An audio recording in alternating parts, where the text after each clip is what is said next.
first time I saw her, I thought she was a lost child. It was early November, just after the clocks had turned back, and the last daylight was slipping away before 5 p.m. I'd taken a wrong turn on my walk home from university and ended up in a neighborhood I didn't recognize. Old houses, steep slate rooftops, and iron fences overgrown with vines. The air smelled of damp leaves and chimney smoke. There was a stillness on that street that made my footsteps sound louder than they should have been. That's when I saw her. She stood perfectly still under a flickering gaslight-style lantern on the corner of the street. Her white dress looked hand-stitched, the kind you'd find in a museum or a theater costume shop, with puffed sleeves and a high lace collar. Her feet were bare against the cold bricks. But it was her eyes that froze me mid-step. Too large, too pale, too old. She tilted her head and smiled. I didn't move at first. Something about her expression made me feel like I was being baited. When I finally broke eye contact, she was gone. Just gone. I told myself I'd imagined it. Maybe I was tired or hungry or just spooked by the unfamiliar surroundings. But later, when I checked my phone's GPS to retrace the route, that street didn't exist. I didn't sleep well that night. My dreams were fragmented, a girl humming off-key in the dark, the sound of nails scratching wood, cold little hands pulling at my sleeves. I woke up with a start just before dawn, heart racing, throat dry. I turned on every light in my apartment. It wasn't the last time I saw her. The next encounter came a week later. I was at the university library late, working on a paper about Gothic horror in the 18th century. The building itself dripped with atmosphere.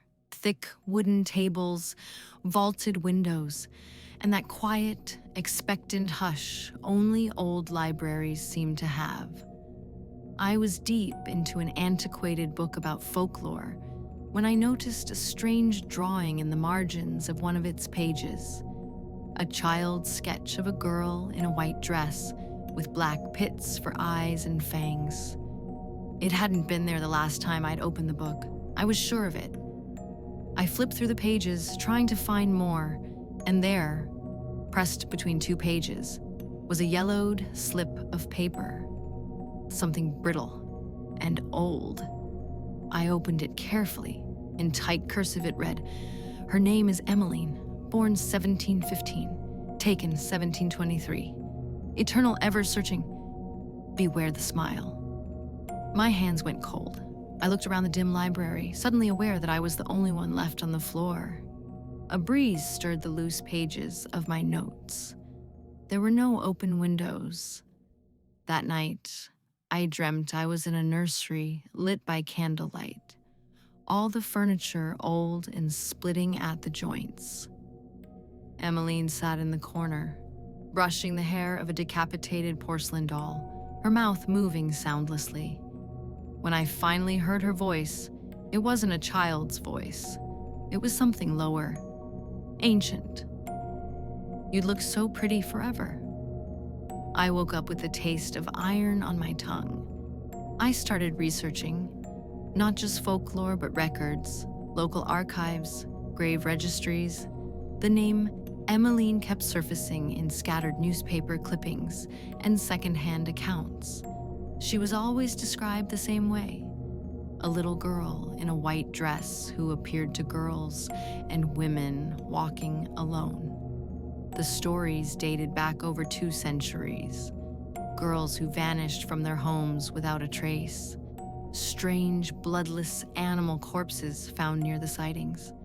One librarian, who humored my curiosity more than she should have, handed me a sealed envelope someone had left in the archives. On the outside, it said only, "For those who've seen her." Inside were photocopies of journal entries from a woman in 1891, Charlotte Granger. She described being followed home by a girl with eyes like moonstone and teeth like a fox.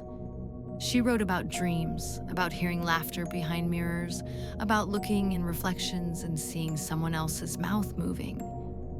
Her final entry was unnervingly brief. She will not let me grow old. She says we'll braid each other's hair and drink the same blood. I am so tired of saying no. There were no further entries. Things escalated quickly after that. I began finding drawings in my notebooks that I didn't remember making. Children's sketches of two girls holding hands, stick figure smiles smeared with red. Once, I found one drawn on my bathroom mirror in condensation after a shower. I hadn't written it. I lived alone. My best friend Lila noticed I was unraveling and tried to intervene. "You're not sleeping," she said, "and you keep talking about this girl like she's real." So I showed her the papers, the journal, the drawing. She humored me, trying to come up with rational explanations. "Maybe someone is playing a trick on you. You've been studying too much. You need a break."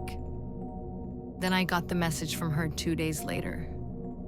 She came to me last night. Her fingers were in my hair. Lila disappeared the next day. Her apartment was untouched, keys on the counter, coffee half full on the table. Police assumed she'd left of her own accord, but I knew better. Her phone was left behind, and when I turned it on, the background was changed. A photo, dark, grainy. Two girls in silhouette, one smaller, both smiling. I stopped going outside after dark. I sealed my windows and kept crucifixes in every room, even though I wasn't religious. Garlic under the bed, silver jewelry. I didn't know which parts were myth, but I was desperate. Still, she came to me. I began to hear humming before I fell asleep. Sometimes I'd wake up and see tiny handprints on the inside of the glass. Once I found dirt on my bedroom floor, rich, dark soil, the kind pulled from below the frost line, and I began to feel different, colder, more alert at night. The sun had started to hurt my eyes. I knew what she was doing. She wasn't just haunting me, she was changing me. I found a map in the old journal, a hand-drawn sketch of a building I'd never seen before. Next to it, the name Emeline Blake and a year, 1723, circled in red ink. With nothing left to lose, I tracked it to a crumbling estate just beyond the city's edge. It had been a girls' orphanage in the 18th century, later a sanitarium, now abandoned. The rot had set in deep, walls bowed, vines climbing up through shattered windows. The smell inside was a mix of mildew, wax, and something sweeter, more decayed.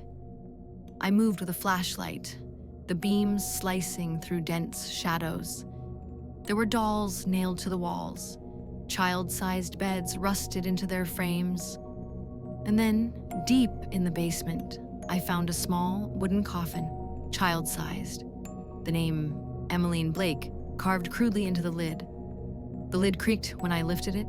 Inside was no body, just a white dress, neatly folded. A set of dolls, and several strands of long, dark hair tied with red thread.